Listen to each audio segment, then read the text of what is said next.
Od czasu opublikowania ostatniego zwiastuna GSC właściwie milczy, nie zdradzając żadnych ciekawych informacji na temat Stalkera 2. Nieciekawych też nie zdradzają. Zatoczyliśmy prawie pełne koło i wróciliśmy do czasów z NDA. Mimo że w odpowiedziach rzadko kiedy gości już ten dobrze nam wszystkim znany skrót, to zastąpiły go raczej synonimy i ogólnikowe odpowiedzi, nie konkrety. W pewnym sensie sytuacja przypomina tę ze Stalkerem 2 sprzed dekady, a pełne koło zatoczylibyśmy wtedy, kiedy gra zostałaby anulowana. No dobra, tak się prawie na pewno nie stanie, choć ostatnio agencja Bloomberg czy serwis Politico podają za wywiadem Stanów Zjednoczonych z ich gwiazdą infiltracji Daltonem Kondomem Gorleckim informacje, jakoby Rosja przygotowywała się do ataku na Ukrainę. Wątpliwe, by Władimir Putin zastosował rozwiązanie siłowe. Jeśli faktycznie coś jest na rzeczy, chodzi raczej o ograniczenie dążenia kraju do wejścia w struktury Unii Europejskiej lub NATO. W każdym bądź razie, zdaniem niektórych, to, jak rozwinie się sytuacja na Ukrainie, hipotetycznie wpłynęłoby na rozwój Stalkera 2. I z jednej strony nie sposób się nie zgodzić, ale z drugiej siedziba GSC znajduje się w Kijowie, więc raczej daleko od granicy, a produkcja gier wideo na ewentualnym konflikcie raczej by nie ucierpiała. Bo przecież nie mówimy o konflikcie stricte zbrojnym, który sparaliżuje kraj i zrujnuje natychmiast jego gospodarkę. Zresztą z perspektywy nas, czyli graczy, i tak nie mamy wpływu na rozwój tej sytuacji, więc możemy tylko czekać, obserwować i mieć nadzieję, że wszystko będzie dobrze. Parę osób, z którymi rozmawialiśmy, zwracało też uwagę na to, że 4A Games, firma odpowiedzialna za serię Metro i również pochodząca z Ukrainy, a założona i prowadzona przez byłego pracownika GSC, otworzyła drugie biuro na Malcie i tym samym w każdym momencie może przenieść tam całą firmę. Tylko że, po pierwsze, to wcale nie jest takie proste. Przede wszystkim logistycznie, ale nie tylko. Po drugie, GSC może i ma biuro na terenie Ukrainy, ale jeśli spojrzycie w adres firmy, niezależnie od nie najlepszej może sytuacji na świecie, w tej chwili raczej nie ma powodu do martwienia się o premierę Stalkera 2, ani o to, że Grigorowicz nie będzie miał czym zatankować samochodu. Ja was уничтожу. Dobra, cofnijmy się teraz do czasów gorącego lata, mocnego alkoholu, roznegliżowanych mężczyzn i przystojnych kobiet. Cofnijmy się teraz do czasów gorącego lata, mocnego słońca, roznegliżowanych kobiet i przystojnych mężczyzn. GSC podzieliło się krótkim filmem nagrywanym latem bieżącego roku. Pracownicy wpadli na strzelnicę, by trochę postrzelać i przy okazji nagrać dźwięki broni, które zostaną wykorzystane w Stalkerze 2. Zaznaczyli jednak, że nie wszystkie z zaprezentowanych pukawek znajdą się w grze. Film trwa 46 sekund i dowiecie się z niego, że deweloperzy byli, postrzelali, nagrali i wrócili do studia. Ciekawy jest za to dobór muzyki w tym materiale.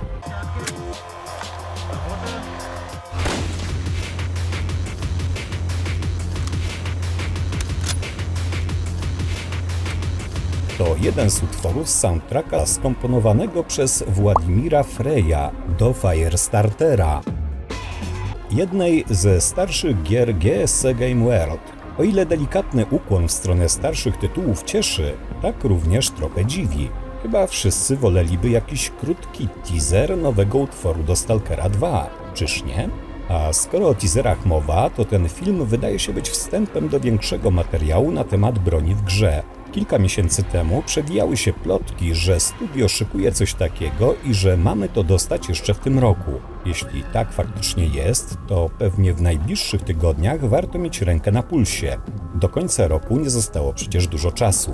Film ze strzelnicy był dość lakoniczny i nie zdradzał zbyt wiele, ale kilka godzin po opublikowaniu go firma Ibis, we współpracy z którą deweloperzy nagrywali dźwięki, udostępniła dłuższą wersję. To już 4 minuty oglądania, ale nie ma innej wersji językowej niż rosyjska.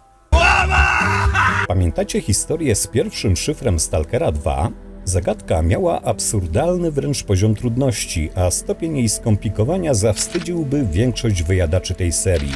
Ostatecznie znaleziono rozwiązanie, a nagrody zgarnęło 100 osób, które jako pierwsze do niego dotarły. 99 z nich dostało różne gadżety związane ze Stalkerem 2, a zwycięzca miał otrzymać peceta od Invasion Labs. Coś chyba jednak nie pykło, bo sprawa przeciągała się niemiłosiernie długo. W końcu szyfr rozwiązano w lutym ubiegłego roku, a na początku listopada to nie Invasion Labs, a Manmade pokazało imponujący zestaw zainspirowany Stalkerem 2. Niedługo później okazało się, że to właśnie ten komputer trafi do laureata głównej nagrody.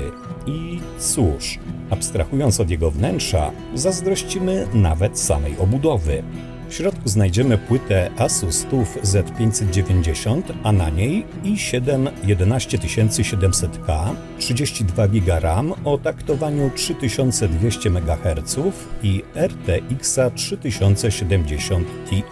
Do tego zasilacz Cooler Master V750 Gold. Kilka dni później pracownicy Manmade opowiedzieli, jak to wyglądało. Najpierw skontaktowało się z nim GSC z prośbą o przygotowanie komputera, który będzie pasował do uniwersum Stalkera. Takiego, który będzie przywodził na myśl artefakt z Zony czekający od dawna na swojego właściciela.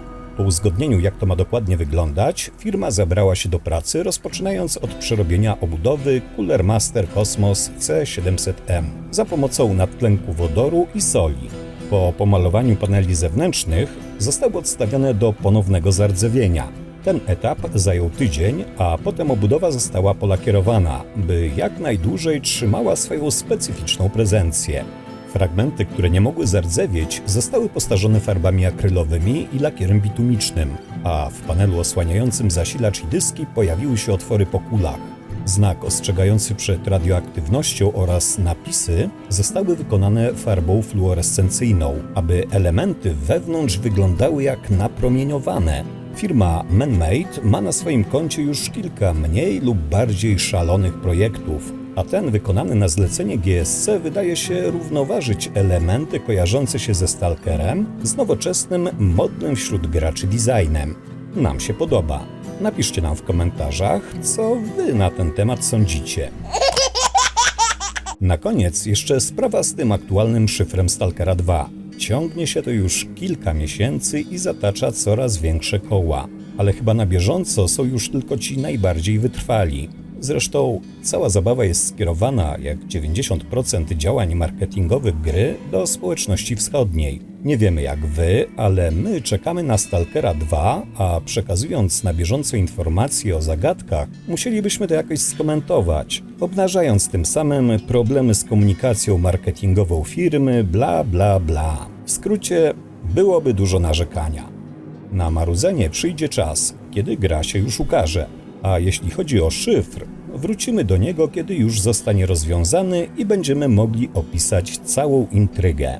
Jeśli chodzi o to, co będzie dalej, to GSC najwyraźniej całkiem niedawno wrzuciło coś na swój kanał, ale jeszcze tego nie opublikowało. Zapewne w najbliższych dniach przekonamy się, co to takiego. My stawiamy na materiał poświęcony broni. Poczekamy, zobaczymy. Możliwe, że na koniec 2021 zrobimy też małe podsumowanie dotyczące wszystkich wiadomości, jakie dostaliśmy, ale to chyba zależy od tego, czy faktycznie pojawi się coś ciekawego. Tak czy inaczej, widzimy się w kolejnym materiale, więc do następnego i oby Nestor zapewnił wam urodzaj artefaktów.